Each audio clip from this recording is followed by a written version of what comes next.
If they asked you to go to paradise, which I'm sure they will you go? And did it kind of suck that you missed it last summer?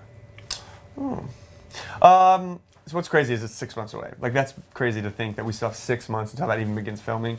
So, you know, I'm happy with my life right now. If I'm single still at that point, it's definitely something I consider. I'll be honest, it's scary to think about going back into that world, going back into that, you know, I mean, completely cut off and doing all that again. It's terrifying, but Paradise can be very successful. And Paradise, there's been some real relationship families that have come from Paradise. Like, it's crazy. So it's something I'd be open to when the time comes. Okay.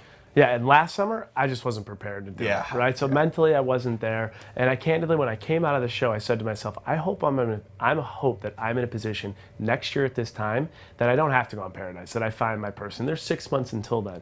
But that being said, we've talked to some, you know, Kendall and Joe, and then we've talked to other couples that have come out of it. And what's interesting, what they say, is because there's such a balance between the males and females, you get so much time together. And so they said their relationship can just take off and you really can fall in love in that environment. The other thing that's interesting, they say, is when watching it back, their relationships have developed so quickly into marriage and family and kids. And part of the thing that they said attributed to that is they're not watching their significant other date 30 other people. Yeah, that helps. So I think in general, you know, there's some, you know, stereotypes or stigmas with Paradise, but I think it has worked. So, you know, you mentioned it's a tough process. You don't know, you're scared, and we have not talked to you since the finale. Yeah, and like, that's true. we just felt for you so much, and just walk us through that last moment, because that is one of the most heartfelt, emotional moments on The Bachelor, and you poor thing had to deal with the sweat. Yeah, it was hot. It was very hot. And what they didn't show is I had already been standing out there for like 45 minutes before I even walked to her, you know what I mean? So it wasn't like that short little walk I started sweating that much. It was like I was out there for an hour. But, I mean, yeah, it was a rough day, you know. That morning, I really did think, I was like, if I actually propose to her, there's no way she says no, you know? But then, you know, when I got up there, you could feel, like, you know. Like the and yeah, you know, the energy and the way she kind of like smiled, like you could just tell something was off. But, you know, I wasn't gonna pull back. I was gonna tell her how I felt, you know, and I wasn't gonna, like, that journey meant a lot to me, and I think it meant a lot to her.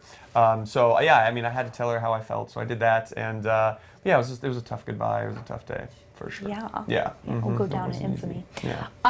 Okay, and then when's the last time either of you have spoken to Becca or Garrett? I mean, I haven't spoken to either. I mean, you know, being second is a little bit different, you know, being in second place. Me and Becca obviously had a really strong connection. We were loving each other.